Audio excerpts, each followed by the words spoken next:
And also working. Work is a thing.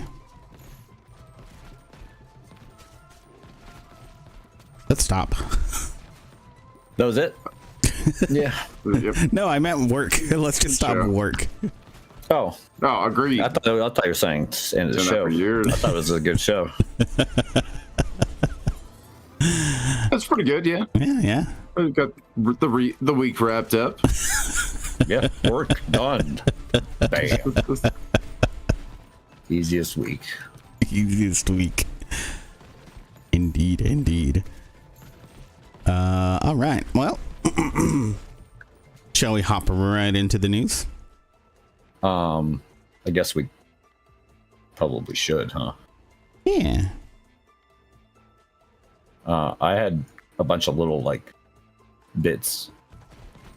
All the bits. 8? Yeah, Was there nothing 8 too of them? big happened this week. He only had 7 bits. He's one short. Laughable. Technically, no. Okay, technically, I have 8. I just didn't add one. Mm-hmm. Oh, okay. Well, Yeah. I do like likely technicallys. Oh, I'll even start with it, just because I only added it because the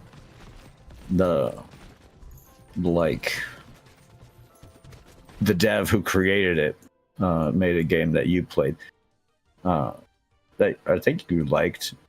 You remember? Yeah, the letter V 6 times. Yeah. It's official name. No, it's why you're trying to front, but okay. Anyways, yeah, that dev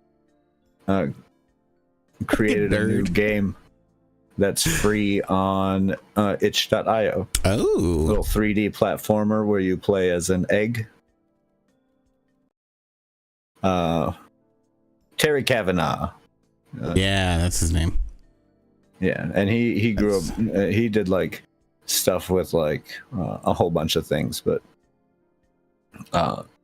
yeah, he released VV and Super Hexagon. Yeah, Super Hexagon. And- I think that's the first game of his that I technically played. Okay. Well, those are his 2 big games. Yeah. So he just made a new one free on itch.io. Nice. Kavanagh's Egg. I don't know if that's what it's called. I think it's called Egg, or Why Not Be an Egg. Yeah, I'm not entirely sure anymore. But that's pretty cool.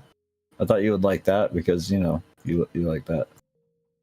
Yeah, Like eggs, right? You like eggs? I mean, who can afford them? I do like eggs. They are delicious and expensive. A luxury item. Yeah. Well, I can't afford to buy a house. Because eggs. Egg prices are through the roof. Fucking true. That's crazy. Art So up there. there was my one little bit that I didn't add to the list. You think you just throw one extra bit in because you didn't count right before? I know, right? We Yeah. won't notice. I do. Wow. No. Well, you had to I point it noticed. out. I don't know. I didn't notice, but then you went and pointed it out. It's not my fault. It's your fault. I won't argue with that logic, but I also don't agree with it.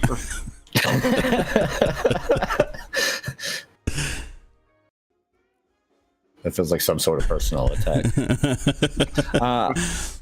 Anyways, also on like cool things coming out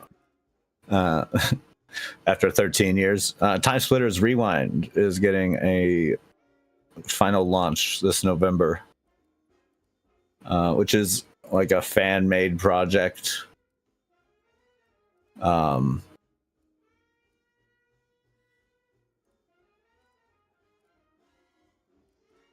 Yeah, it's a huge little fan-made project. I don't know entirely what you can get it on. I pulled up their page and they have like a countdown. So I'm not entirely sure what you need. Although the trailer looks fairly fun. If you remember Time Splitters, it's pretty classic Time Splitter stuff. They mashed like all 3 games together to create a whole bunch of stuff. 28 maps, 50 arcade leagues, 91 characters, 20 arcade game modes,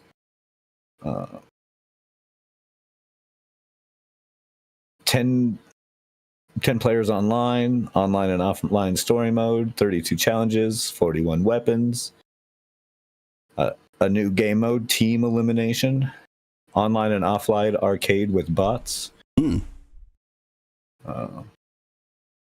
They said it's free. Yes, all free. No hidden costs, no microtransactions. Wow.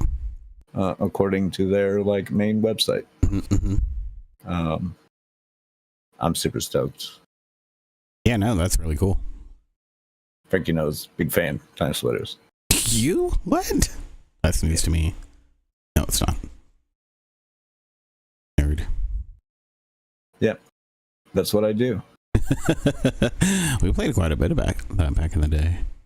I'm sure you I played so even much. way more. It was- Yeah, because you're the one that introduced it to me. So, But like offline with bots was like made that game infinitely replayable to me. Plus the like stage creator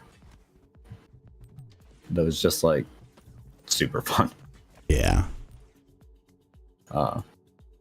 Really all got me. Yeah, it hit all the right triggers. Mm-hmm. Good stuff. Good stuff. Let's see. You've played emulators before, right? Once or Like twice. Super Nintendo emulators, maybe. I would never. Nintendo doesn't like me to do that. Well, I mean, they don't like you to live stream it, but we'll get to that later.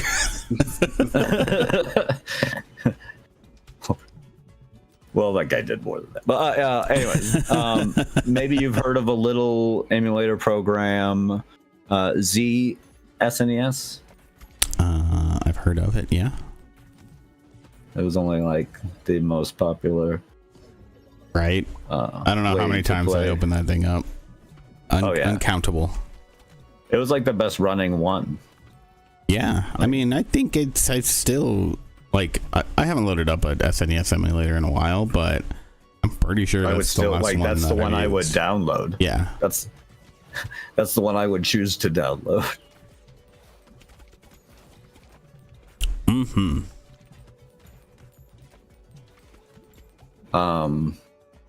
Anyways, the programmer for it just like resurfaced for the first time to do like an interview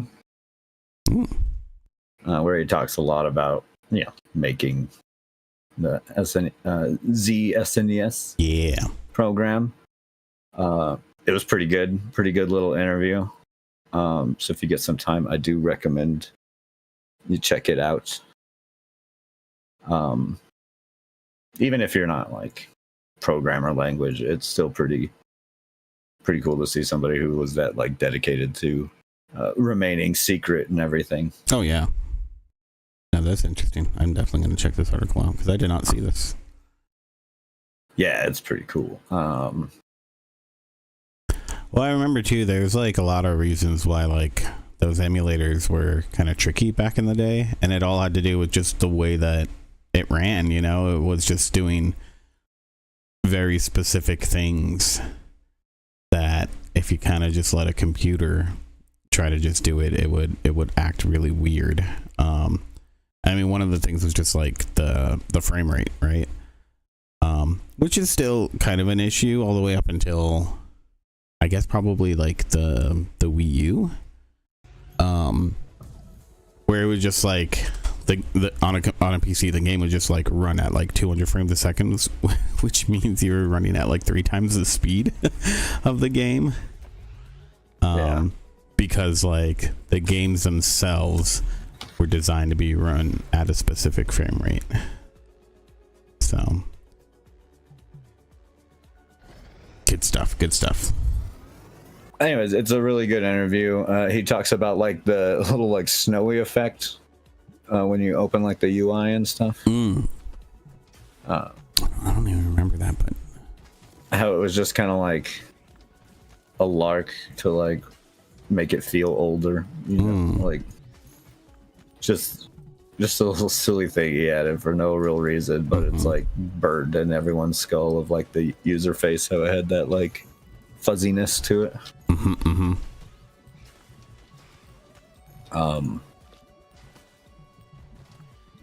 Anyway, yeah, check out the interview. It's a super fun interview. I think everyone would enjoy it. Yeah. Even non-programmer minded individuals.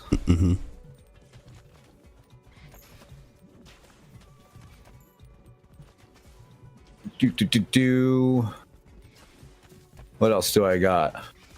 Oh, another little like thing in silly news. This indie game, the Crazy Hyper Dungeon Chronicles, had like a little beta a while back.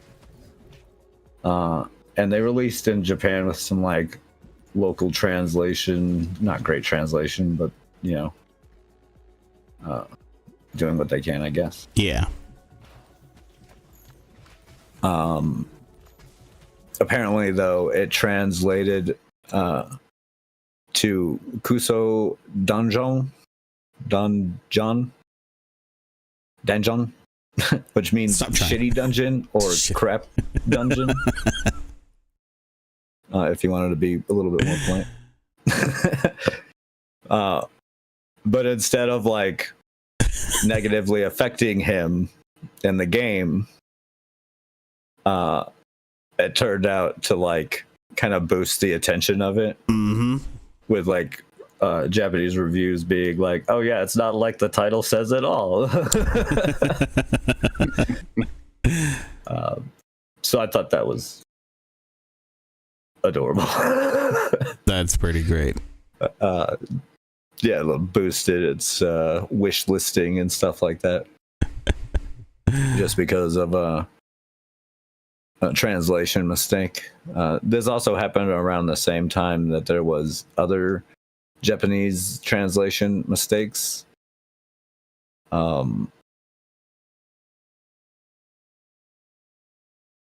Through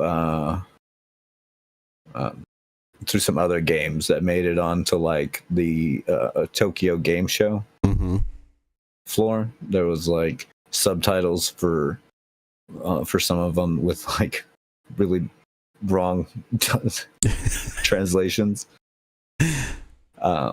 And this happened around the same time, and they were like working on like tweaking the getting, you know, professional Japanese translators and stuff like that for this like translation software. I watched this Chinese comedian on YouTube. Like I don't like follow her stuff, but she comes up in my shorts feed a lot. This just made me think of it. She does these videos though every now and then where she'll look at Chinese, well, some people think that they're Japanese tattoos. And she like gives the actual translation for them. And like it's not just hilarious, but it's also really interesting because you can kind of see from the translation of what it actually is, like what they probably thought that it meant, where the translation went wrong. It's good stuff. What they intended. Yeah. Oh man. Yep. Translation's hard, man. Even if you speak well, it's just like the cultural thing, right? Yeah, I mean, it's always been an issue. That's good stuff, though. Some shitty dungeon. Yeah, wishless shitty dungeon. I love this top comment though on the article that she posted. It says, "Interesting, shitty dungeon and how I usually refer to the IGN comment section."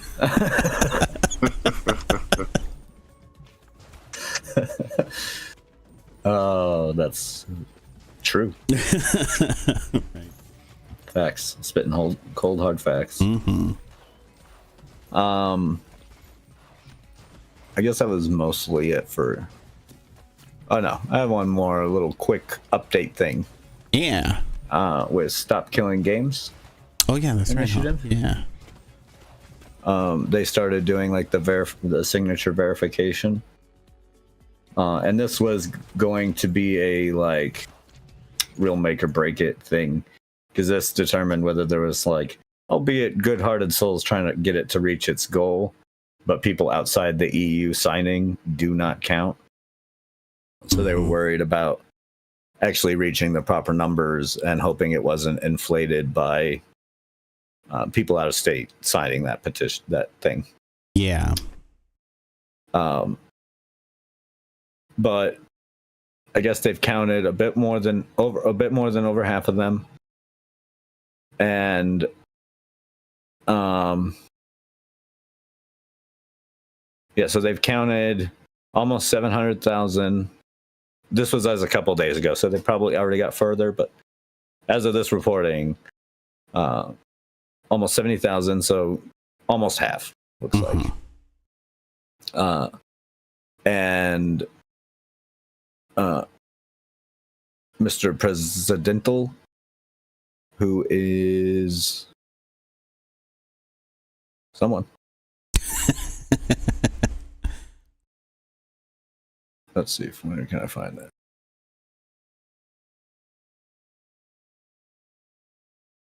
I think he's just keeping up with the stuff. On the Stop Killing Games subreddit. Anyways, about 3% of the signatures have failed verification. But that's good news as long as that percentile holds up. Which, as long as it remains about 3%, that means the signatures will still be over the million needed by a significant margin. So, because they had like 1.5 million, right? Yeah, in total they had 1,448,000. Okay. Plus a few hundred. I mean, they could even go up a bit and still be fine. Yeah. So, I mean, if they're halfway through, it doesn't sound like they're going to get anywhere close to not letting it succeed. Yeah, they got the biggest two parts of the region left to do, which is like Germany and somewhere else, France. Germany and France. So they're pretty confident that they're going to surpass the threshold. And as long as the percentage stays roughly the same, they'll get there. Yep. So little small steps of victory. Cool. That's good. That's really about it. All I have for small tidbits. For the little things. Okay. Want me to go next then? Sure. Since we talked about it a little earlier ish, hinted at it. Talk about Nintendo Life. Nintendo Life. Yeah. From Nintendo that magazine? Life. Yes, from Nintendo Life. So they're still doing that? The magazine? No. How dare you? The magazine? So accusatory, goddamn. Well, like, who does magazines? Like, Game Informer, I guess. They're still doing that magazine, right?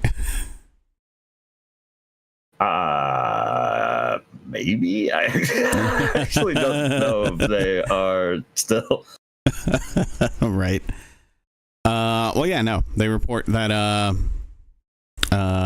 streamer, Every Game Guru, who was taken to court by Nintendo over streaming pirated games. And their big reason why they know that it's pirated is because these games he was streaming hadn't released yet. Yeah, he's the one who got caught streaming like unreleased stuff, which I'm sorry, don't be a fucking idiot. Come on now. Well, You really think they weren't going to come after you? Here's the with thing: that? is that he seemed to be more than well aware, and on top of that, even antagonistic. yeah, to it. he poked them pretty hard. It's like, no, I'm gonna do whatever I want, and so here we are. So he has been ordered to pay $17,500, and that's just for streaming Paper Mario: The Thousand-Year Door, as well as $500 for 15 violations, including distribution of links to emulators, cryptographic links, and circumventing technological measures to play the unreleased games. Yeah. So, I mean, his antagonizing him too is just you begging for it, man. Like, right. and then to think it's one thing to, like, you know, beg for a lawsuit and stuff, but that's if you have like grounds to stand on. From seeing what I see, he has none. Yeah. No, I mean, so there were some other interesting things that they tried to hit him with that weren't, that didn't go through. Yeah. I shouldn't say trying to hit him, but they were trying to, Nintendo wanted an injunction against third parties, that allowed, according to them, this to happen. So these are the tools that people develop, you know, to gain full access to their consoles to do what they want with them. And of course, when you do something like that, the added benefit or downside, depending on your view, is that you can then copy or back up your games however you'd like to see that. So, however, the court has told Nintendo that they can't go after these third parties because there's no evidence that Nintendo gave at all that indicates that they were working in conjunction with the defendant. So Yeah. so that's that, which is good because I do think you should be able to back up your games. I do think you should be able to access the hardware that you paid for. Yeah, well, I don't think that's the issue, really. Like, or at least Yeah. not my issue with it. Like, I just think it's idiotic to, like, taunt them. Oh yeah, no, that's Like that. that's super dumb. Did you think they weren't going? Apparently he didn't think so. I think one of his like quotes is like, he rules the internet, like they can't do anything to him. So yeah, I know. I don't he's think just a lunatic. yeah, he literally he's just a crazy is. guy. I don't know. I bet you it was something where like what's really interesting is this guy didn't even have that much of a presence. Like his average stream viewer count was something like 17 viewers a stream over the course of the last year, with a spike of like 100 people watching his stream, at least on Twitch. I don't know if he was primarily streaming somewhere else, but I assume that it would be Twitch. Yeah, so it wasn't even like that prolific or anything. So yeah, I mean, that just goes to show you, like, even if you're not a big streamer, they gonna find you. They go find you. Nintendo will. Nintendo will find you. They're paying somebody probably good money. Yeah, probably. Oh man, that's silly. That's just begging for a lawsuit. Okay. Well, let's see. Right. Do I have anything lawsuit related? Not really. I guess in like.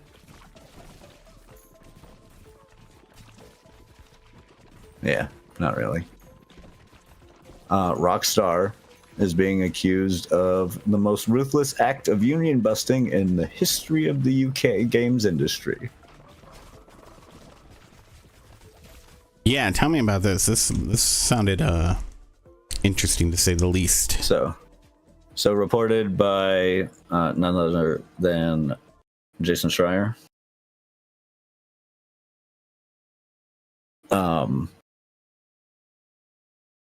Report is that Rockstar Games has let go of between 30 and 40 employees working in multiple offices in UK and Canada were fired on October 30th.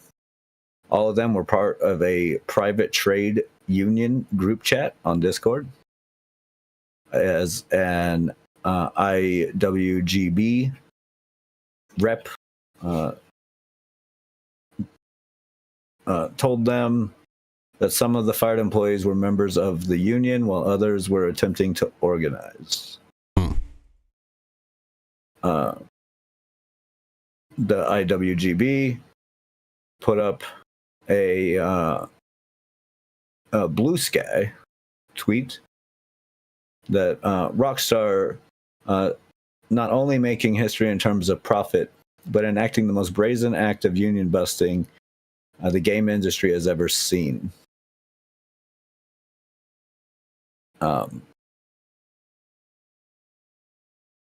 As reported by on gameworkers.co.uk, they said this is the most ruthless act of union busting in the history of the UK game industry.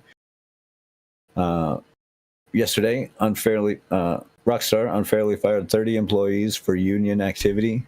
We won't back down. We're not scared, and we will fight for every member to be reinstated. Pretty crazy. The president of the IWGB told Bloomberg that Rockstar's flagrant contempt for the law and for the lives of the workers who bring in their billions is an insult to their fans and the global industry.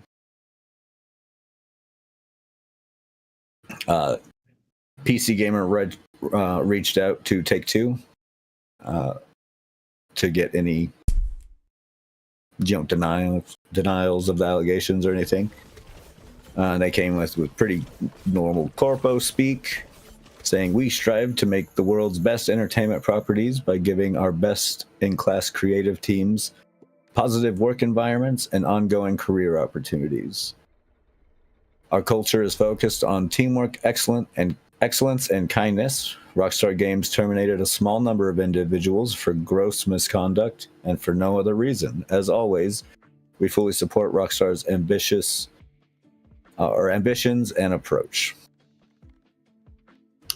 That was coming from corporate communications, head of corporate communications, Alan Lewis of Take-Two. Gross misconduct. Yeah. I would say they're lying. Well,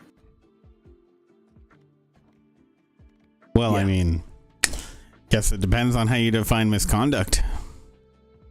Yeah. It's obviously misconduct when you're trying to unionize for workers. Yeah. That sounds right. It seems pretty bad.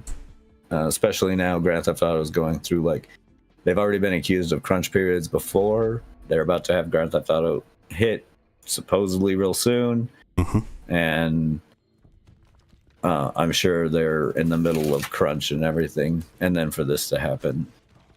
Oh, yeah. It's just kind of insulting. Right.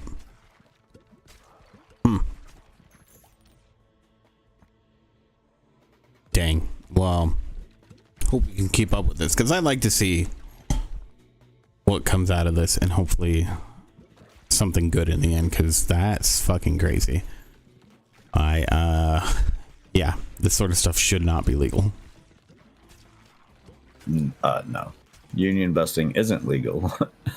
Well, They skirt around it a number of ways for sure. Yeah, and I mean it there's like weird stuff too that yeah. Well, I mean, like you said, it's just basically skirting around it. But yeah. So I'm sure that's why they're saying gross misconduct. Honestly, the problem is here is that Take-Two should have been like, we're gonna review what exactly happened. That's what they should have said. That would be the proper thing to do. Yeah, instead of just saying, "Oh, we stand by what they said." Like I get it. You don't want to like call out your people, but you should. You know, like you should find out what's going on at your company. You probably should know. Yeah, that in the very least. I would assume. Yeah, probably I could be wrong, I guess. I'm not an insider or anything, but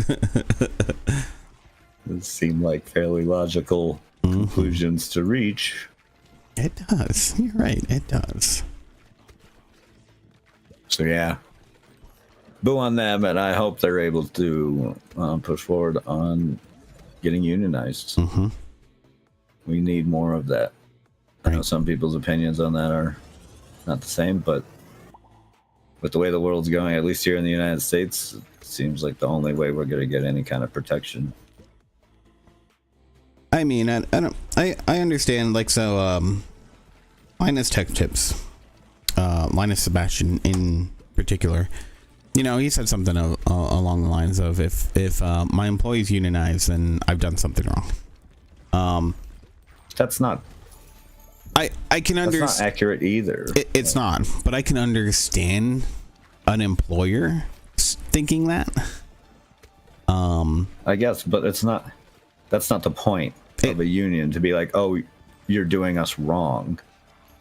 It's the collection power when we don't agree with those decisions. Unionizing, people like to get on unions because of, oh, they're just complaining about getting raises and stuff like that. But that's hardly ever the like main issue.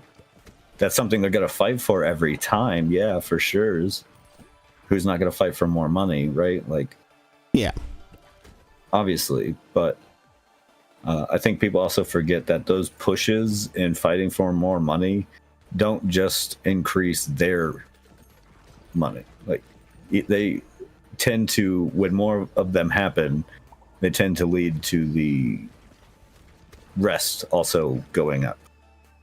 Yeah. Oh yeah. At least in like local levels. But I do federal level's a whole different thing. I can at least understand when an employer thinks that like, oh, okay, if my employees want to unionize, then I'm either A or even all of these not open enough, you know, not treating employees right, or there's something going on that I don't know about. And so I can see how, as an employer, that can be like, shit, like I don't want it, because employees should just be able to just talk to me. But I think that one thing to remember is that it can be difficult to just do that. You know, there's fear of retaliation. You got to look at the rest of the world. Well, I can come to you all day, but if my power is lacking, I can't. But I mean, that's anything about that. Yeah, but that's what he's saying, is that like, if there is an issue and, you know, it's legitimate, then that shouldn't matter. You know, and I understand that there are some employers who like to run their companies that way, where it's like, yeah, this is us working together for something. I don't like, yeah, I might be, you know, the CEO or whatever, but I don't want to necessarily have more power than any other person. Like, all voices should be equal. And I think that's, at least on from what Linus has said, I think that's how he would like to think of his company. At least to a start degree. Your company. I'm sorry. In my opinion, then you can start your company that way. Like, you can have a co-op company. Yeah, but how could he co-op when he's grown significantly? Like, I mean, he did work. Easy by making your employees part of that, because yes, he did work. He did do the work to get his company that far and stuff. But so did his employees to grow him that far. But I think it's pretty debatable that his employees got him that far because he worked for years. It was just him and the other main guy. I always forget his name, Luke. You know, but by now they've been working with that whole team. Oh yeah, no, for like a long time to put out videos and stuff. Yeah, there's something to be said about like in the start and wanting to try and keep it close knit and stuff, but like your company can expand to become like a completely employee owned. Also, I think if you want to bring on a new employee, making them part of the company only makes them feel more a thing. Maybe you have a thing like a lot of co-ops do where, you know, we pay a little like due, and usually it's not much. When I worked for a co-op, it was like $3 out of my check. Yeah, and I was part of that co-op. You know, yeah, like, no, and you can set that level as much as you want. Like there are ways to do it, but I mean, when you start, like, it's not. I don't think it's that straightforward for every company. I mean, first off, they're from Canada, right? And so I don't know, but I think a good amount of people that worked for them, for Linus Tech Tips, they weren't from Canada. They had to come in on a work visa and whatnot, and who knows how the laws are at that point. You know, how difficult it would be to have an employee be part of the company in that way, just because they were hired. You know, not to mention, what if you have somebody who you're doing contract work with, and then, you know, just it's something where, you know, these people they want to continue doing contract work. They don't want to actually be part of the company. Well, that's a whole different thing. Contract work works like normal with co-ops. It would still just work like normal. Oh, but I mean, we're talking about Canada though, so the laws could be different there, you know. I mean, I don't know what their union laws are there. Yeah, neither do I. But I'm saying, like, it's not necessarily something that's so straightforward. And I mean, even talking about Linus Tech Tips, it's something that I don't know a lot about because I have no idea about how employment laws are up there. Make it clear, I'm not like trying to judge Linus Tech Tips or anything. Just I mean, it's pointing okay. out that if you want to start, like, you can change how your company is. Like, I think workers should be unionized regardless. I don't think it means that anything that Linus did anything wrong, or that, you know. No, I think that employees shouldn't trust their employers. They're getting exploited. That's how employment works. Yeah, I think that again, like, though, I understand somebody who is like, okay, well, you know, I have this company, it should be an open conversation and whatnot. I can understand how somebody can feel that way. I'm not saying again that that's how it actually is, because I agree. I think it should be like, all right, well, why doesn't the company set up a fucking union not controlled by them, but just does a setup for their employees? Like, I think that would be a great fucking thing. Like, that's how it should be. It's good to have those protections in place. Yeah, exactly. I'm sure Linus has, you know, the best at heart for his employees, but I mean, there might be some things that he just doesn't realize he's doing. Yeah. Or things that are going on in the company that he doesn't realize that a union would help a lot with. Exactly. Like, that's the thing. Like, I agree with that 100%, because people are scared, right? Like, again, they're scared of retaliation, even if that's not how he would be. Yeah, yeah. There are just like perceived things like that too that he just has no control over. Yeah, exactly. So, but I hope that changes. There's the power dynamic, regardless of whether you want it there or not. There's always going to be one when it comes to an employee speaking to an owner. Exactly. It's that's not necessarily anyone personally at fault to blame for that, but that is just the nature of not having a co-op or union-based team. Mm-hmm.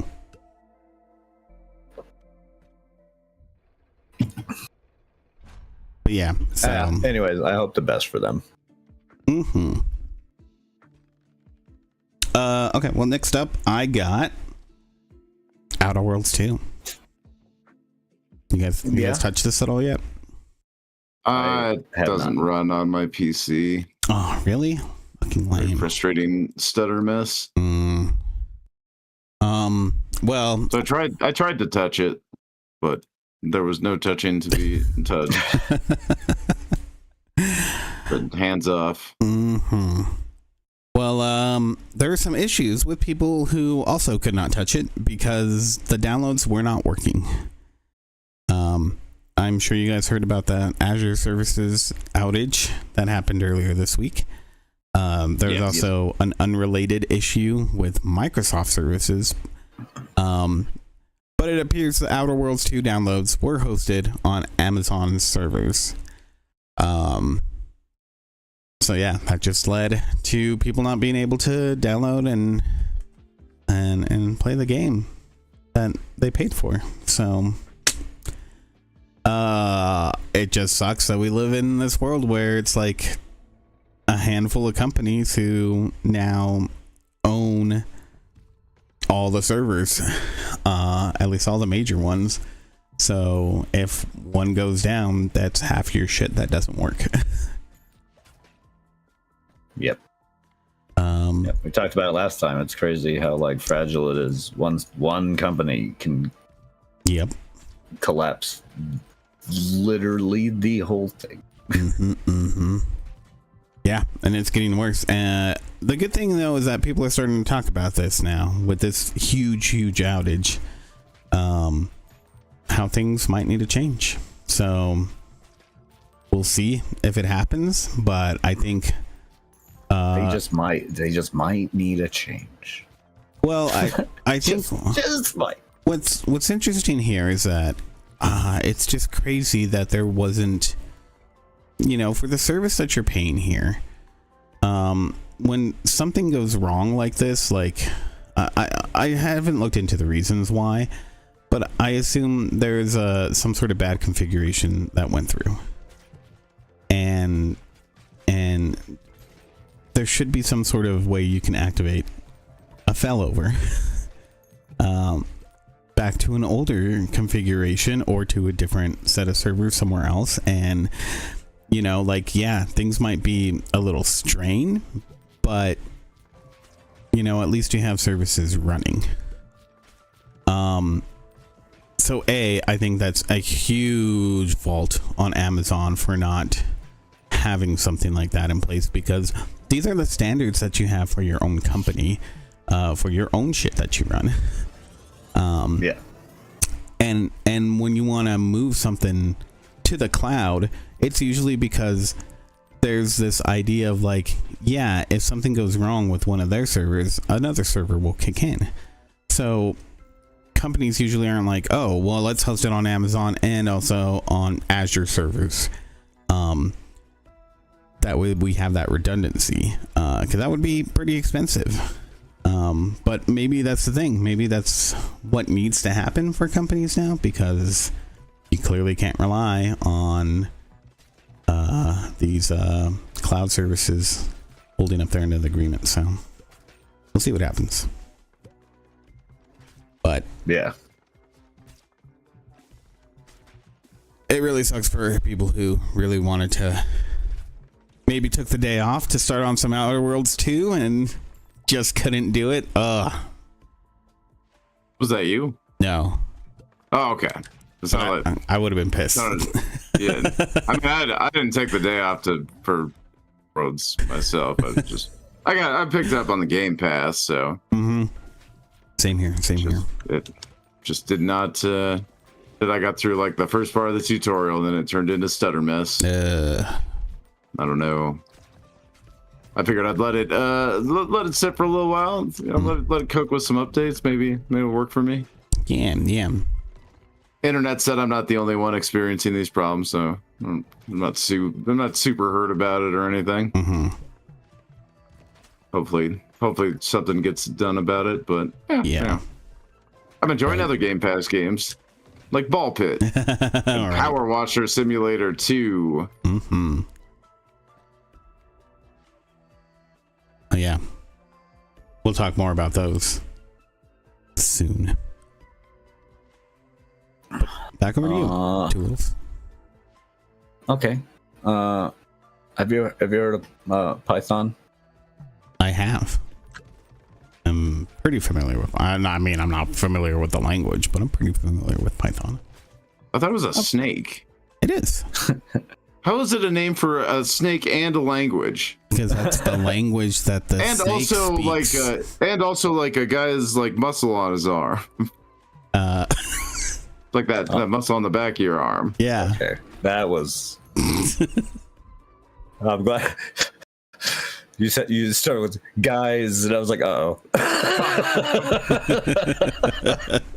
And a euphemism, I guess. That means so many things. Welcome to the wonderful world of language. Anyways, they turned down 105 million, or 1.5 million. Oh, okay, that's a vastly different number. Yeah, sorry, 1.5 million of a U.S. government grant recently. Okay. That's no small amount. No. They did it under ethical concerns. Apparently, the funding terms included affirming the statement that we do not and will not, during the term of this physical assistance award, operate any programs that advance or promote DEI or discriminatory equity ideology in violation of federal anti-discrimination law. Well, they since Python has been pretty open, being an open source ecosystem program, they obviously just didn't feel comfortable taking it, because not only would it affect what the grant is going to, it would affect the company as a whole, and it violates their own like mission statement of let's see, where was that? Let me find the quote.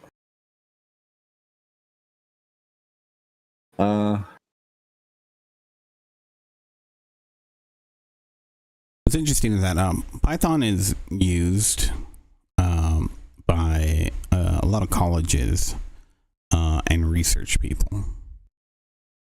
It's a very, very helpful tool for just science work, simulating things. Yeah, really good at crunching data like that. I don't know that it's really used for gaming, so yeah, I mean, it's been called like one of the more open, most accessible coding language for beginners, at least. And with its open source, well, yeah, that's coming from biased opinions. It is, but again, you don't really want to use it outside of that particular work, because other languages are better suited for like gaming or program development or the web. So I like Python. I think the idea is great. It's just it's really good, I guess, for if you want to understand like a broader I heard it's really good view. when you're trying to do like programming of little like chips to run like DIY things. Like I've heard a lot of cosplayers use it for some of their like mechanical bits. Yeah, I guess that could work too. Because again, it's very data in, data out sort of programming. So I guess that can lend its way to like custom hardware and stuff like that. So I can see that. Anyways, the foundation said that it was concerned that if it found to be violation of these terms, that not only would it be withdrawn, but they would claw it back, even if already spent. In addition, they cited the enormous open-ended financial risk. The foundation also asserted that diversity, equity, and inclusion are core to its mission statement. So now they're out there, basically, any help that can be offered, they're reaching out to the community for. Mm-hmm. So. Okay. It's a small place. The foundation in itself has a small staff of 14 people. Yeah. And they're just looking to try and help get those people paid, apparently without worrying about government interference. It's sad that they have to worry about not meeting this and that money to be clawed away, which means they can't take what would normally be a excellent thing. Yeah, right. Yeah, because especially with other things going on, funding coming in from the government would be pretty awesome for any institution right now. Yeah.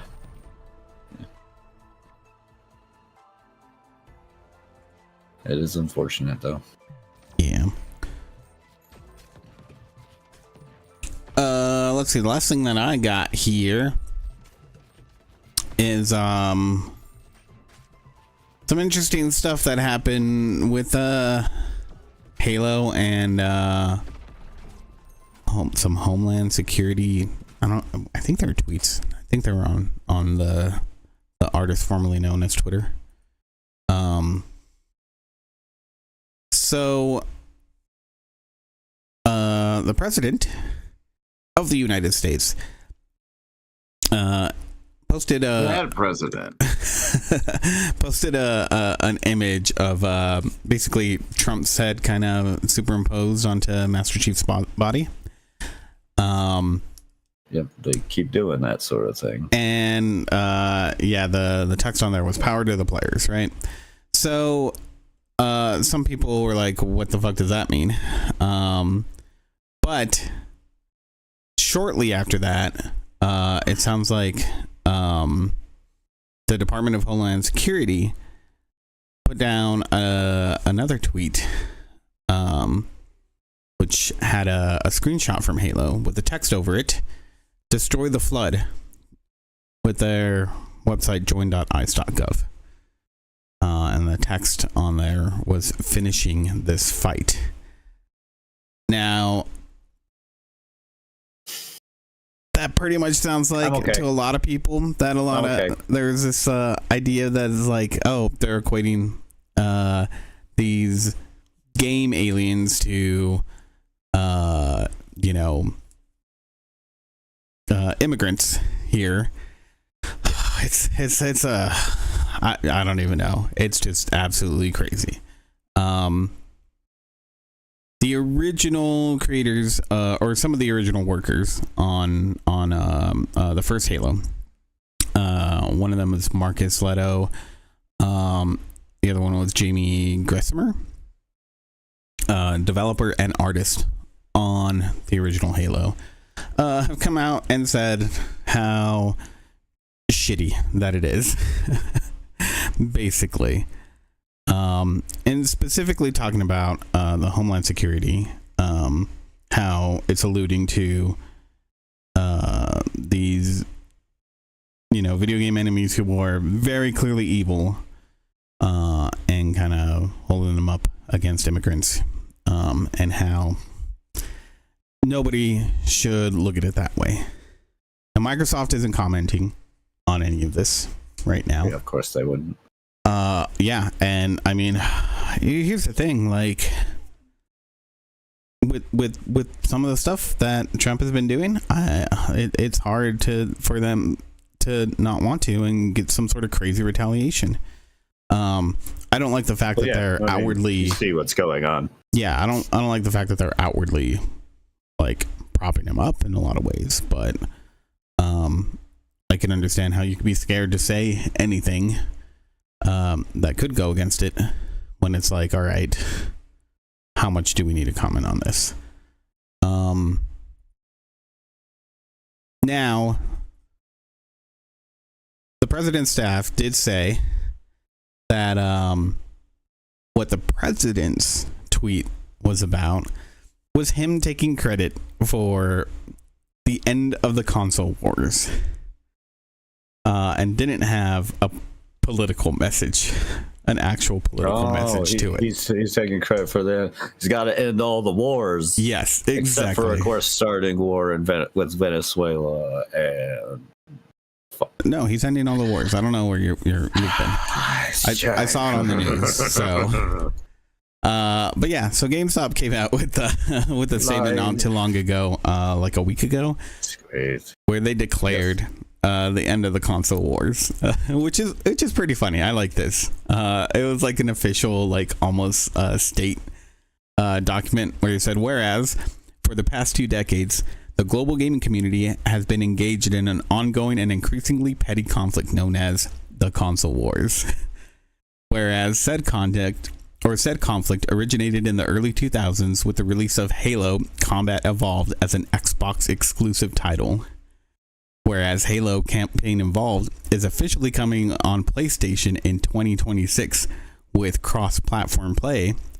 Therefore, GameStop, acting under its authority as a neutral entity and the world's retail gaming and trade-in destination, hereby declares the official cessation of the console wars.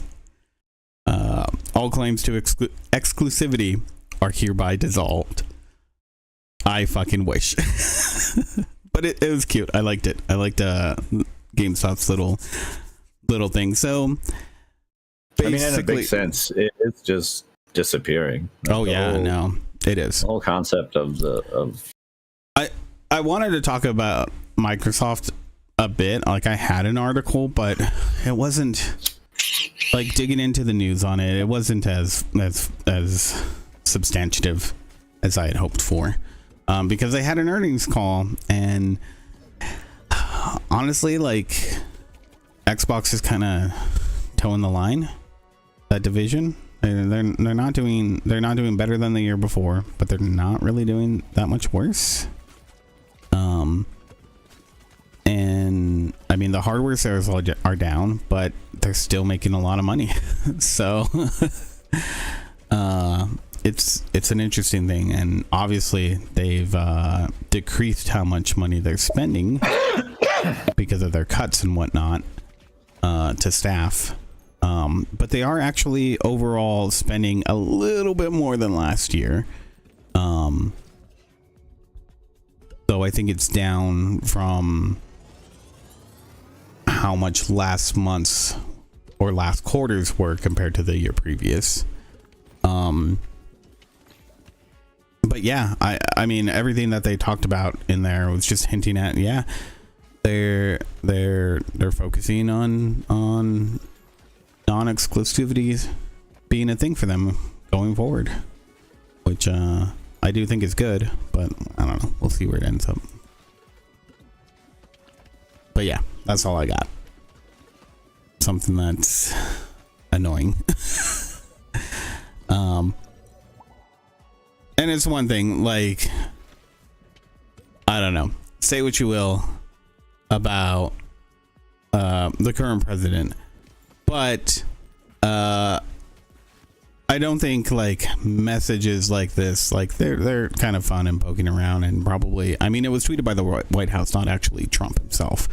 So that means it was probably staff who was just trying to be cute and whatnot. But the Homeland Security stuff, that is just absolutely, like, the fact that they're not really saying anything about it. and Microsoft didn't say anything about it at this point. That has me super infuriated. It pisses me off that they keep posting these videos, and then creators of those things have to keep coming and being like, "Hey, will you not use my art?" So they're not asking. Yeah, they're just stealing people's shit and then putting it up as their little pro ICE message or ICE recruitment ads. And you're not asking permission to use any of this stuff. Like, you just... Oh yeah, no. And I mean, here's the thing, like, it's being used to find out who is and who isn't with you. Yeah. Just loyalty tests. Yeah. But that's all for me. All right. Remedy, who released FBC Firebreak to a very, very lackluster reception.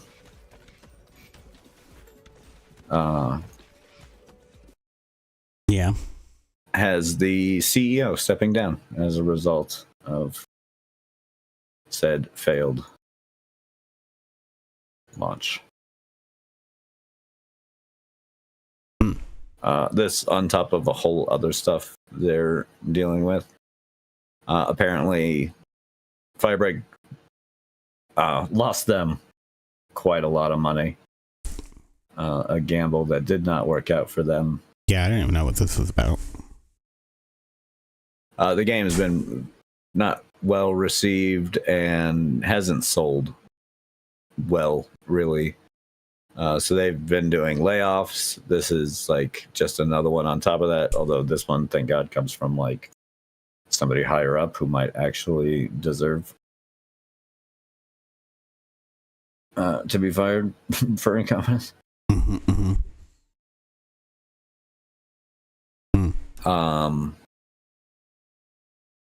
Yeah, it's...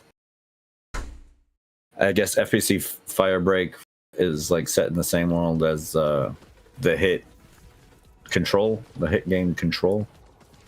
So they really thought it would do better, and I think they spent too much money on putting that game out. Huh. And it did not do better. Mm-hmm. I didn't even heard of Control, or maybe I have. I've played Control. Control is a pretty fun game. Okay. Like a pretty solid game, but the Firebreak didn't look too bad, but it definitely wasn't well received, and definitely didn't do the numbers that they wanted it to do. Mm-hmm.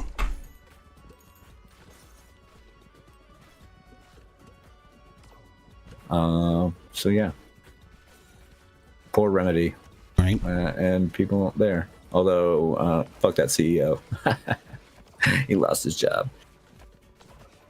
Sorry. Also in the news, because we talk about AI sometimes, I thought this would be just kind of more proof that AI needs a human hand. Multiple police cars showed up to a school with guns drawn because their AI surveillance system flagged a bag of Doritos as a gun. And mind you, like, the program is kind of doing what it's supposed to do, right? It's flagging any potential threat. And it's AI. It doesn't know. It can't also see every angle all at once. So it just pings things. And instead of having anybody like look at it before sending officers, they just went in with officers. Yeah, that's terrifying children, pulling the suspect out of class, all over a bag of Cool Ranch Doritos.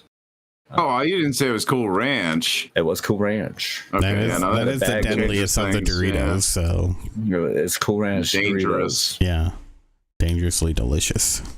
The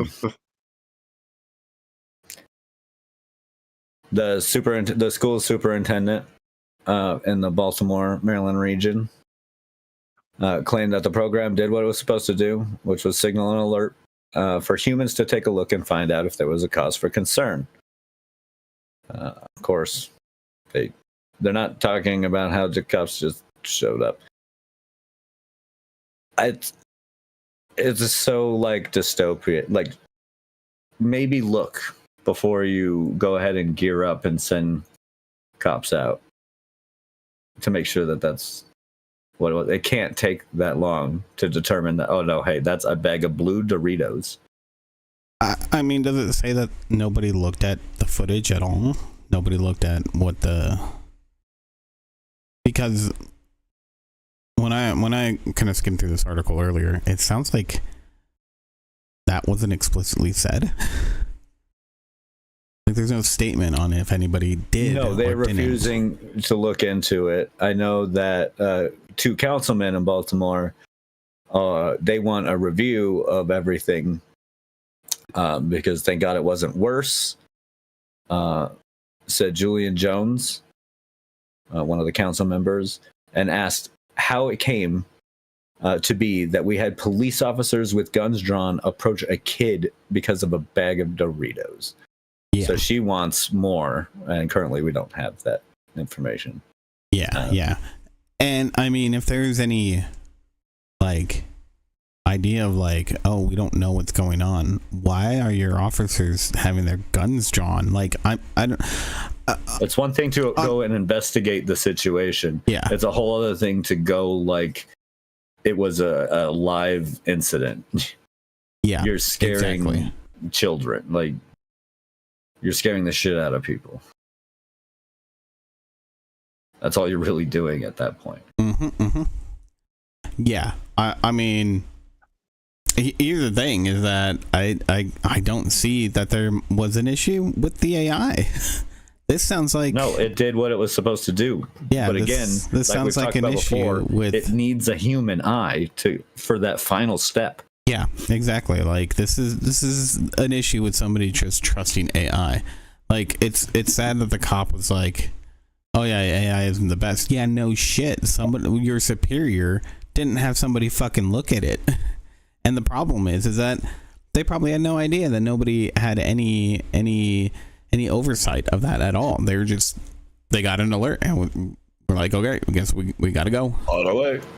Yep. So yeah, it's freaking nuts in my opinion. And with the fact that AI is taking jobs, whether you're one of the people that believes that it's not ready to do that, so it's not or not. Our society is not built for that. I think AI taking over jobs would be great, as long as people didn't have to pay for like everything. No, yeah, but the thing is that it is taking over jobs and it's not ready, and this right here points out why. And that, yeah, like, you need to have oversight. You need to have people who know what they're doing, keeping an eye on this. If you just completely trust AI, then I mean, we already see it with shitty services offered elsewhere. We don't need this sort of stuff happening, or worse. So that's crazy. Yeah, that's pretty nuts. So yep. That was the last bit of like news thing I had though. Okay, cool. Well, yeah, that's good for the news. Let's do our weeks. What have y'all been gaming? Things and stuff. Yeah. Oh yeah, and that. Can't forget that one. Things. Who went first last time? Stuff. Andrew, right? Who always goes first? Who? I guess I can go first. Okay. Take it away. I won't, but I guess I could. Oh, okay. I'm just kidding. Yeah, I had a week. Like I said before, I haven't got to play too many games. Although my current obsession is the game that I'm playing right now, which is Super Fantasy Kingdom, in which you deal with like a little looping town that you build, gather resources, use your workers to build resources to build better things. Kind of reminds me of a little. Was it ActRaiser? That second mode of ActRaiser 2. I guess the little like overworld buildy thing kind of looks like ActRaiser. It reminds me a lot of like Loop Hero, mixed with like Against the Storm, where it's like it's a very simple game, but a very deep pool of mechanics, lots of stuff to unlock. Very repetitive. It hits my ADD just right. Just right.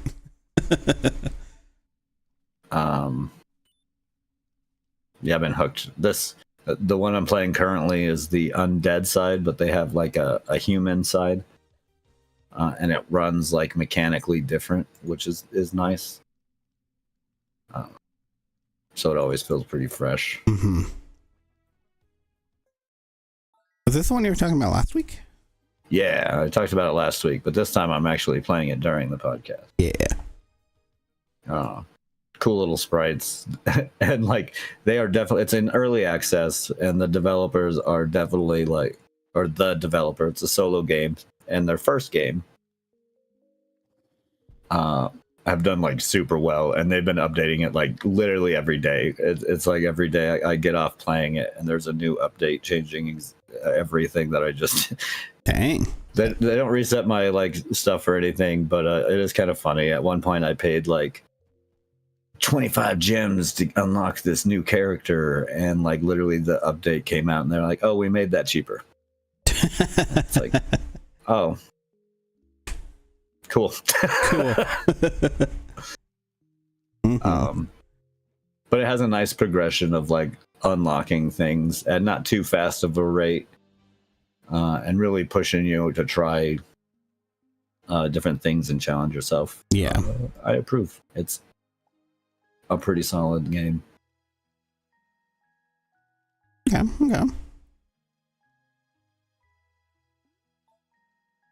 You do little like challenges to unlock like new units that you can use for your little army, and you just got to defend your wall from like an ever increasing larger horde.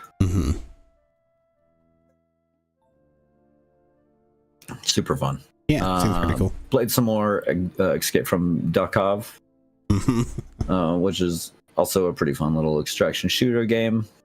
Talked about it last time. It's like doing like rounds in China right now. It's the hot shit. Yeah, people be loving that. Yeah, that's fair.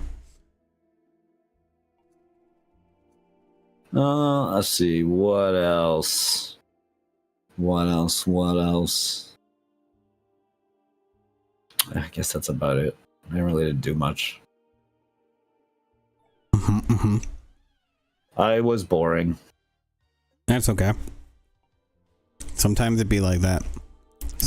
That's what getting old is like, folks. And it'll happen to you. Yep. It sure no way, I'm gonna stay young forever.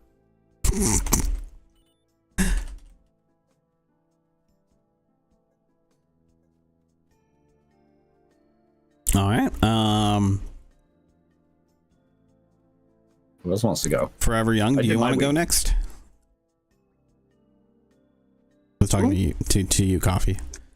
Said I couldn't hear you. You said you wanted to be young forever, so.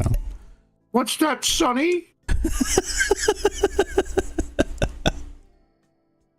Would you like to go next?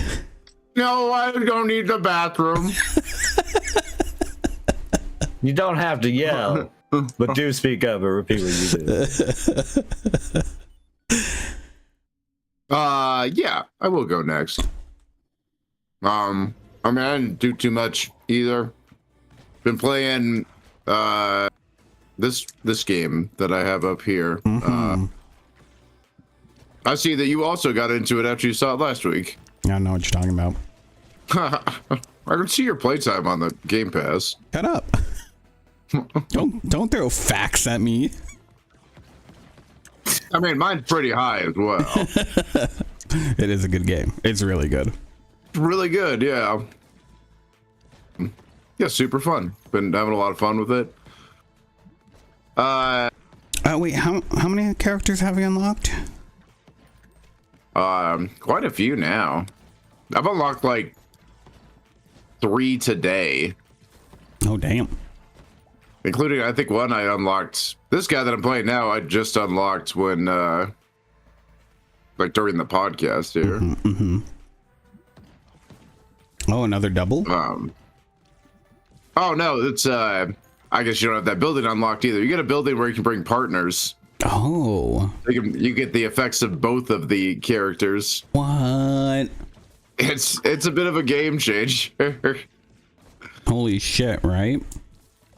There's a lot of game changer buildings. I found the true breakout character where he gets the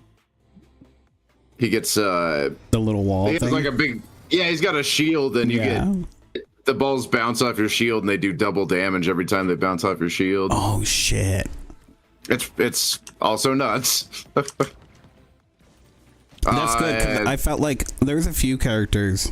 Oh, I think there's just one in particular where it felt like it was like a challenge character. Like everything that I did just felt more difficult. But then they just kind of like get built differently. But yeah, those guys will synergize the best with some of the other weird characters. Mm-hmm.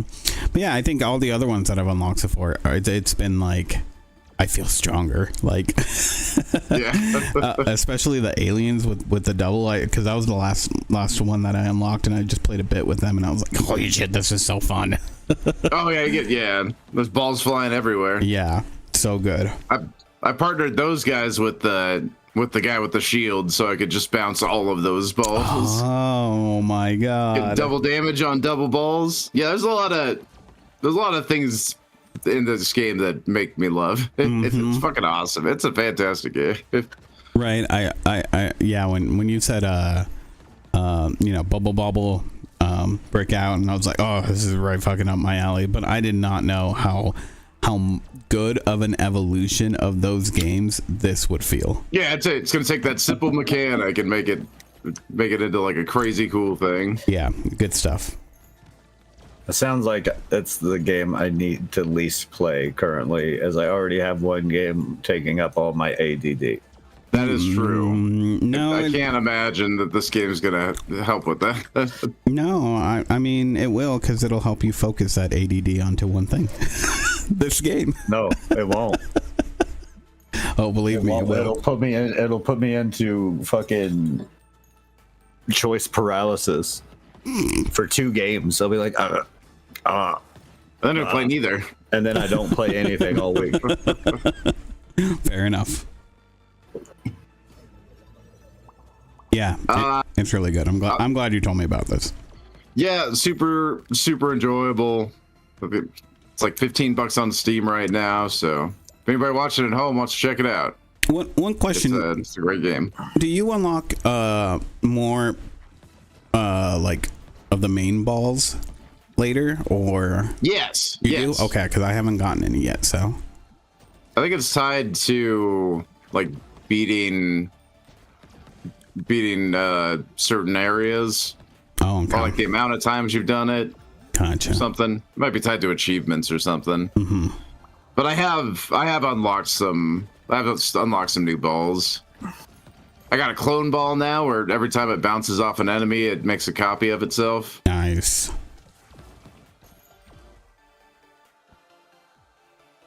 Also found out you can evolve the. You can't do a fusion on them, but there are evolutions for the little passive perks you get too. Oh, really? Yeah, I've stumbled across a couple of them. That's cool. I had no idea. Wow. Yeah, I think you get like all the. If you do like all 4 of the crit chance from hitting it from a certain direction. Those will all evolve into one thing. Oh, that's cool. Okay, cool. Game just keeps getting better and better. Yeah, that's been kind of my thoughts on it too. I thought I was gonna like run out of content at some point or be like, oh, this is getting kind of repetitive, but they just keep adding stuff that gives it more depth. Yeah.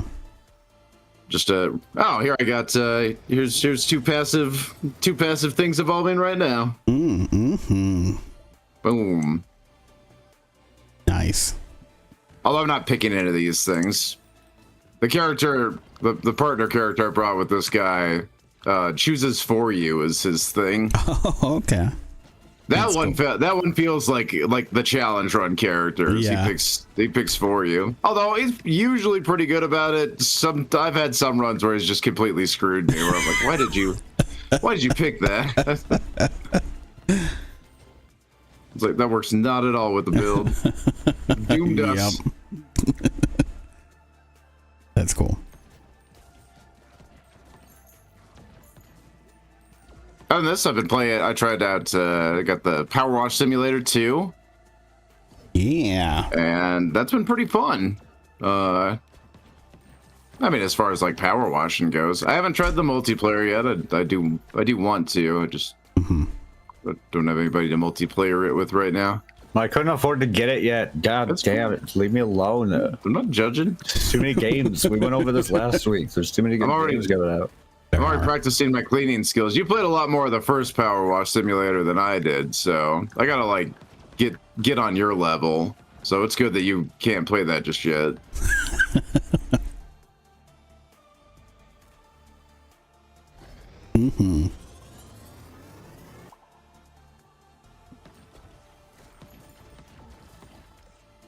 But yeah, Power Wash Simulator 2 is fun. It feels a lot like the first one. But I mean, it's definitely like it's a nice, satisfying work sim, you know. Yeah. Go power wash some stuff. I feel like I didn't play enough of the first one to really make a super informed like review of any sort of changes from the first to the second. But I mean, it runs good and everything. You know, no complaints there. I'm really running any bugs or anything. That's good. It's rare in these days and ages. Yeah, they just made a game and put out a game and it works. It's crazy. Right. Unheard of. Can you actually do that? Is that?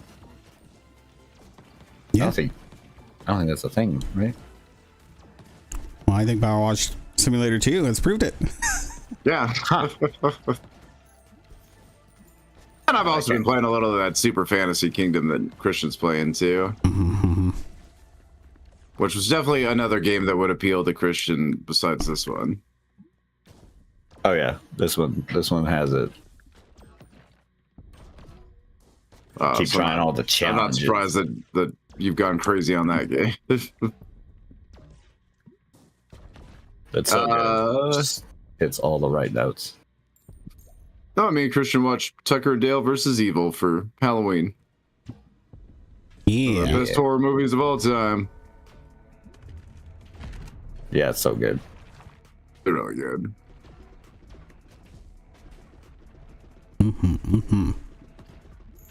And I mean, that's about it for my week.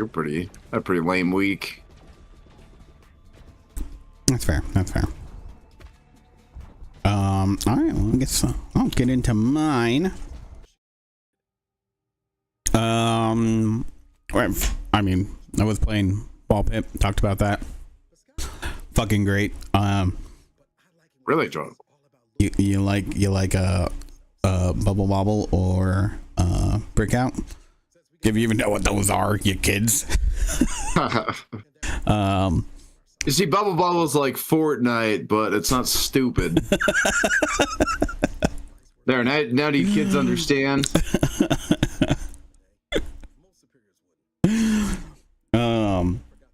Yeah, and Brickout is like Roblox without predators.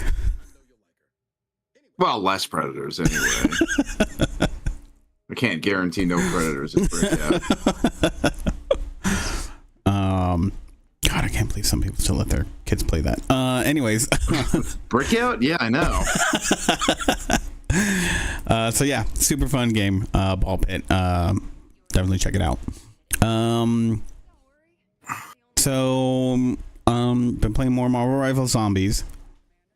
We beat that mode. We did. Yeah, it's good times. I'd like to do a solo run. I can maybe do it with Blade. I don't know. We'll see.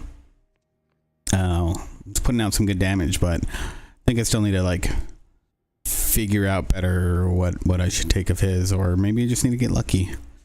Because sometimes it feels like I do a shit ton of damage, and other times I'm like, fucking goddamn it. But yeah, super fun mode. I actually can't wait, Christian, until you get Magic fully upgraded. She's insane. Yeah, I want to see. I want to see how quickly we could beat this. Honestly. So yeah, it's a really fun mode. Brings some freshness to the game for sure.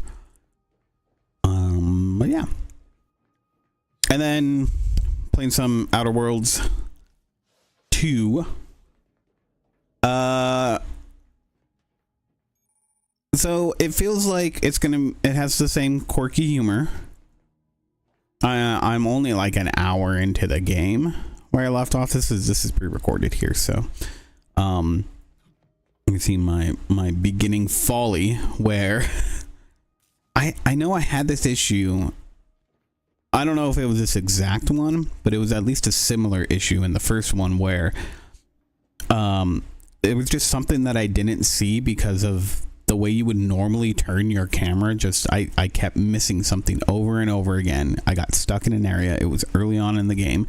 Same thing happened in this one because I didn't have the perk to like pretty much bypass everything. Apparently you should get engineering skill. Just gonna tell you guys, that is the perk that I took. Yeah, it's like I kind of wanted to too. I was like, this is probably going to be super helpful, but like the other options that I picked for my character, I was like, I don't know if that's exactly in line.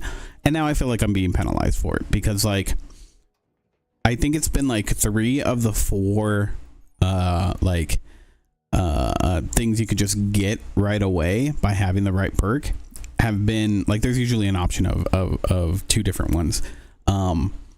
But yeah, engineering has been there for like 3 of the 4 times that's come up in the first hour of the game. So I feel like I'm being penalized at this point. Which kind of sucks. And it did kind of suck getting stuck, not knowing exactly where to go at like the very first fucking thing in the game. But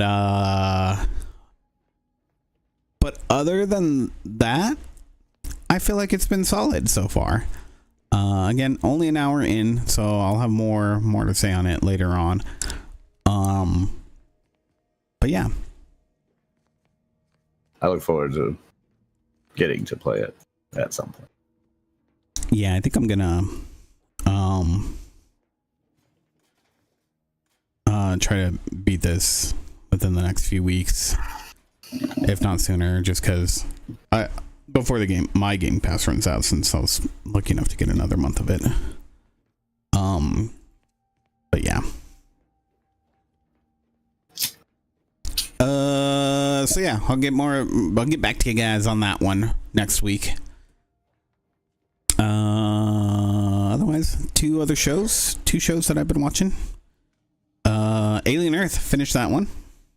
It's about time. My God. How did you find it? I thought it was pretty fun. There was I don't know. It feels. I think I agree. I think Christian, you said you felt like it was incomplete, right? Well, I mean, a little bit, just as like. Yeah, it feels like it leaves off in a weird place. Like I'm not. Oh yeah, it definitely feels like they're setting up for like next season or whatever. Yeah, but even then, it was like it doesn't feel. It feels more like. I don't know. It doesn't feel like the season's concluded. Yeah, kind of. Yeah, I agree on that. It did feel a bit weak. Yeah, so it's one of those things where I think it's good. I think it has potential. I'm not 100% sold on it, but I will check out the next season to see where it goes, because I think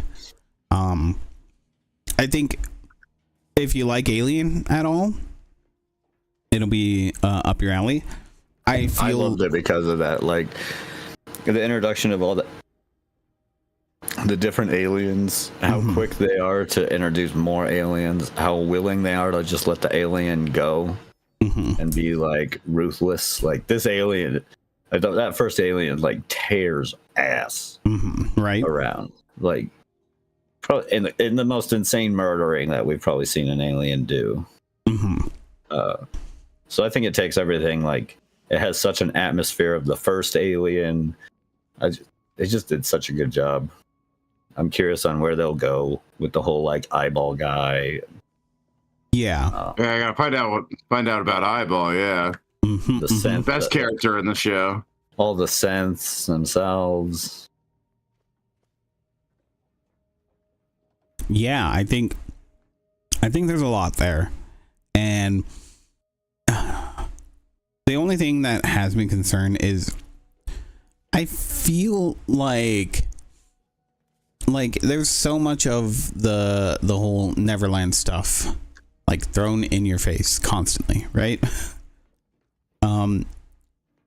The problem here is that it feels like it wants to say something more, and maybe it's going to, but I don't see anything like. I think that was just on like to give us a sense of what's his name, the Boy Genius guy, because that's like all him. He's the one who implemented that whole thing. Yeah, exactly. Because he can't grow up. But that's, well, so that's the thing, is that this is exactly why I think in the end it's trying to say something, because she indicates that he's not the one that can't grow up. He's always been ruthless. He's not Peter Pan. Like the whole thing is that like. Well, technically he is. I mean, if you look at, I'm sorry, just on like a lore bit, like he is Peter Pan. Peter Pan is not a good person. Peter Pan kidnapped a bunch of people. Yeah, but I think what she's trying to say is that he's more like Hook. He's controlling. He's like that. That's what I mean, is that what she's hinting at here feels like it's trying to be some sort of thought-provoking storytelling that's going on, and I think that's part of why it gives me that sense of like, oh, it doesn't feel like the end of the season, because the point hasn't been made yet. I don't think it's just got you thinking. It doesn't seem like they have finished that thematic arc. Yeah, exactly. So I want to see where they're going to go, but it was definitely fun. It was definitely like in the vein of Alien, the things were going on and having the new creatures and whatnot. It was pretty cool. I don't think it messes with the lore a whole lot, if at all. Yeah, I mean, I wasn't super worried about the lore anyway. There's nothing that like the fourth Alien movie didn't already do to ruin the lore of the franchise. that this TV show was going to do. I meant more with Prometheus and Covenant, because I did really like those two. liked them better than I think most people liked them as well. Yeah. Yeah. And so kind of hated on those movies. I thought they were all right. I thought it was a lot better than Alien Resurrection and Alien 3 right. and the Alien versus Predator movies. Agreed. Better than over half of the Alien movies. Yeah. So with those being something where I was like, okay, I do actually like those. I didn't want them to mess with it, and I don't think it really does. In fact, it might actually, it could tie into some of the reasoning behind some of like them just actually going and looking for more life and finding it and finding an alien and whatnot. You know, it gives them the ability to have these pieces connect. Yeah, they have the opportunity to do a bit more world building with it. Yeah. Yeah. And I mean, we get to meet the Yutani side of Weyland Yutani. Exactly. I thought that was pretty cool. Yeah, I thought that was neat too. Yeah. So it was a nice little bit there. So yeah, super good. I think definitely worth checking out. I hope the next season is better and it feels like a complete story. So yeah, I guess we'll see. But hopefully it doesn't take 3 fucking years to get the next season. I guess we'll see on that too. Yeah. Yeah. Well, there's no writer's strike slowing things down, so probably that's not. true. Yeah. That's why a lot of stuff took forever to get. Not that I mean, those writers were right to be on strike. But it did slow up all of my media for a little while. Mm-hmm. I had to wait. I had to wait in the trenches for season 2. You guys don't know. You didn't even know about Severance. Right. I watched that first season. I was like, this is the most amazing show I've ever seen. I can't wait for the next season. And then I had to wait years. Mm-hmm. Yeah, I'm sorry for that. I couldn't wait, but I had to wait. And then you guys found out about it right before the new show came out. Yep. Your generation is spoiled. It's true. This is my old man yells at Sky stream today. I had to wait a little bit for the next season. That's true, because I finally convinced you to watch. No, wait, you tried to tell me about it after I tried to convince you to watch it like a year ago. You're like, hey, have you heard of this show, Severance? Supposed to be pretty good. Dude, I told you about that a year ago. I watched it like the week before it came out. Nice. Or before the next season dropped. Oh, and he was still complaining about wanting to know what happened. Yep. Jeez. It's good stuff. Oh, how'd you find the my favorite episode on Alien was on the Alien TV show was that standalone episode where we see what happened to the spaceship on its way back to Earth. Yeah, that was just like that's right. Yeah. That was just like usually an alien movie. Usually I hate standalone episodes and TV series because I feel like it really detracts from the momentum of the show. But boy, that was a good episode. Yeah. Loved that episode. It was like watching the movie Alien. Right? Actually, yeah. Yeah, it felt like it gave you this rise of tension, even though you know where it's going to end up, right? Yeah, you know where it's going. Yeah. I mean, there's that you find out that that the Prodigy kid set the whole thing up. There's that, but other than that, like, you know, that ship's gonna crash into Earth, so it's it's a foregone conclusion. Like, an alien's gonna break out and the ship's gonna crash into Earth. But just seeing them get to that point is really interesting, and a lot. It played out a lot differently than I thought it did. Right? Yeah. No, it was good.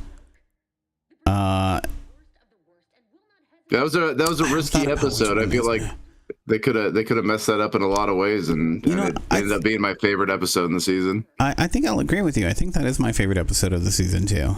Yeah, because it was definitely something where it was like I felt super invested at that point, and that didn't do anything to detract it. It definitely ramped it up for me. I was like, all right. It made me kind of root more for the. For that cyborg guy too, the one guy that like survives that crash. I was kind of rooting for him after I saw that. I was like, damn, that guy, man, it's like kind of halfway evil or whatever, but that guy went through some shit to do what he's trying to do. Like, I'm kind of rooting for you now, guy. Yeah, it was interesting because it's like I feel like the only faction that you don't want to be rooting for is Neverland. Genius there. Yeah, Prodigy seems pretty. Well, then even at some point you're like, you're going against Boy Genius and stuff, which also includes the Timothy Oliphant and stuff. But then at some point, Timothy Oliphant, you're like, what are you doing? What is he doing? Why? Because he seems to also be kind of going against our Boy Genius. Oh yeah. Well, that's the thing. Like, as I started seeing things, I was like, I don't think he's gonna be going against him. I think he's too. I don't know. Then there's like the looks that he gives the synth and stuff. I think he's too attached to the synth in a weird way, right? Like in this exploring humanity type. I don't think of it's thing. even that weird of a way. It's just like it's just attached to them because they're like him but more human because they put children's souls into them. I don't know. Like there's things about it where I'm like I don't think he does actually care. Like the way it's coming off. That's what I'm saying. Like sometimes you get that, and then sometimes you don't. Yeah, and I think what it actually is, and that kind of spoiler alert here, but that kind of comes out where it seems like he is going against Boy Genius, but no, he's in charge of quite a bit. Like Boy Genius trusts him for a lot. Right. And so like, yeah, he's just going to take care of things, even if that doesn't seem like the wise things to do.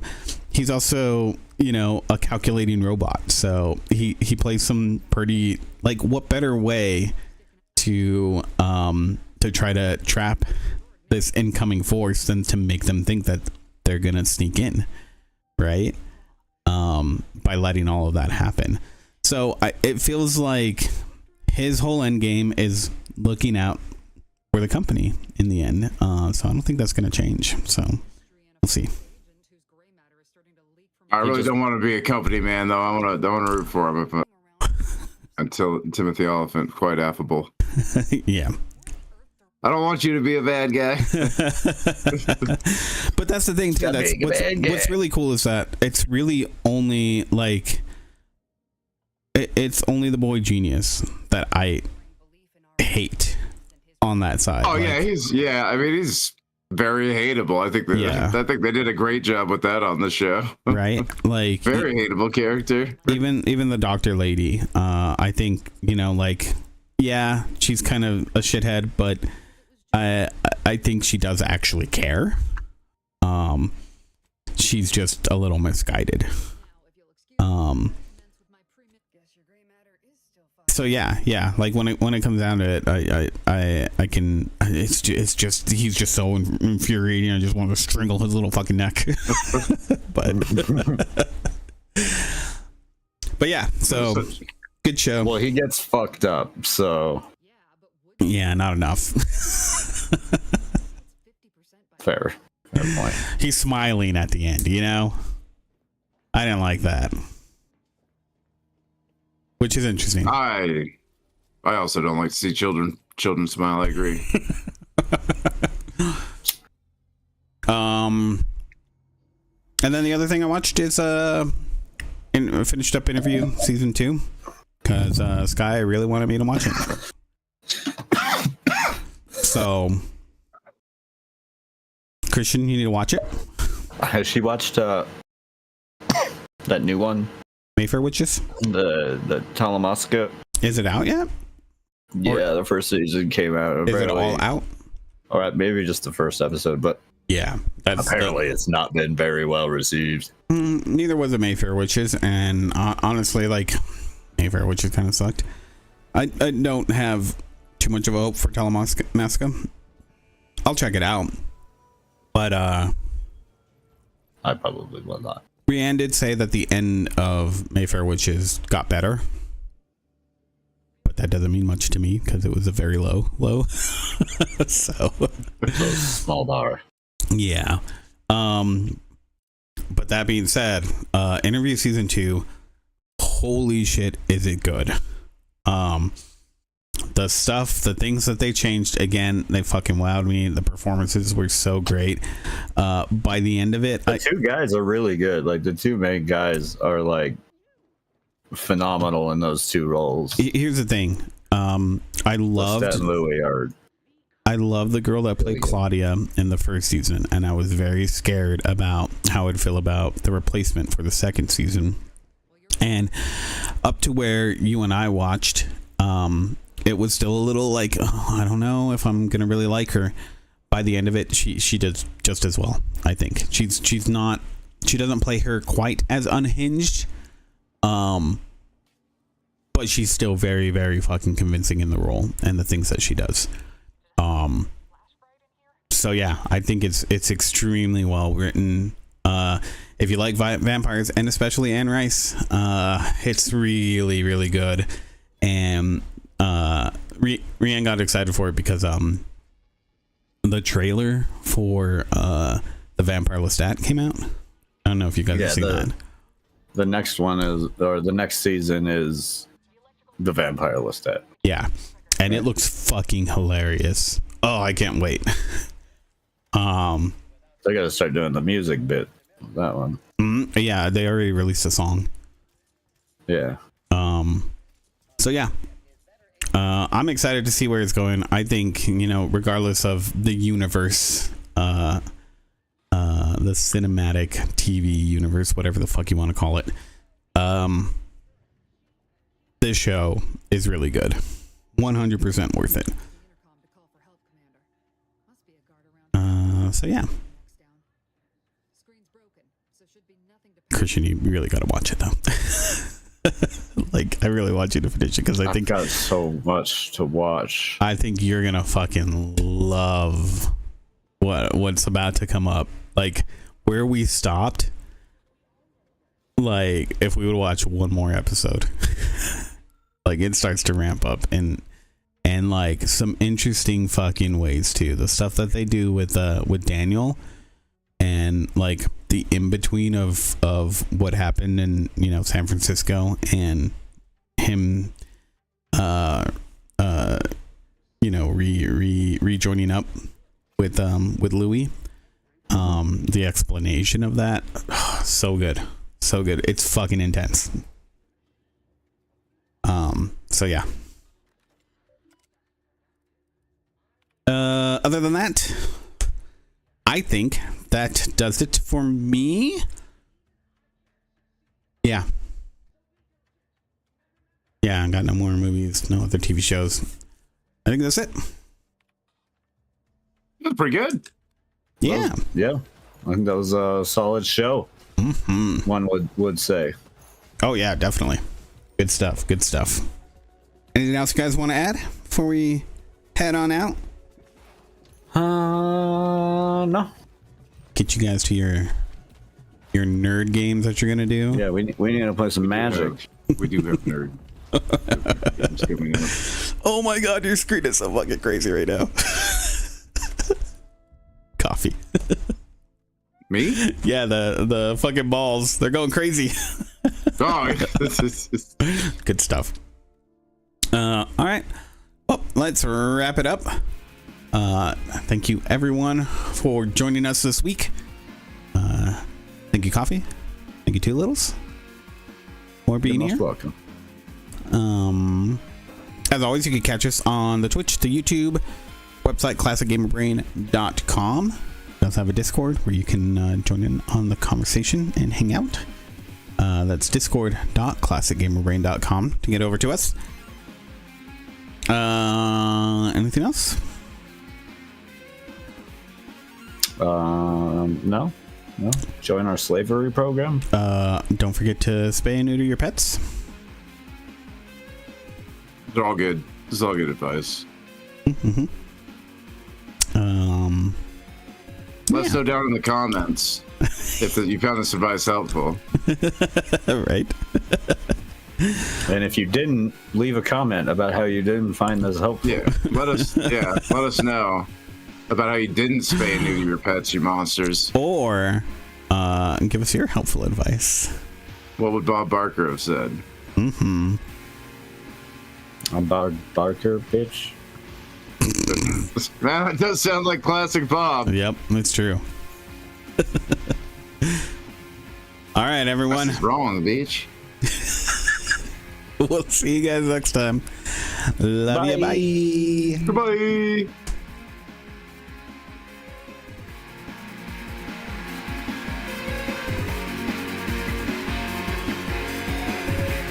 Eight-bit show is over.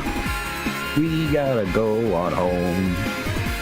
8-bit show is over, so we can play some Magic.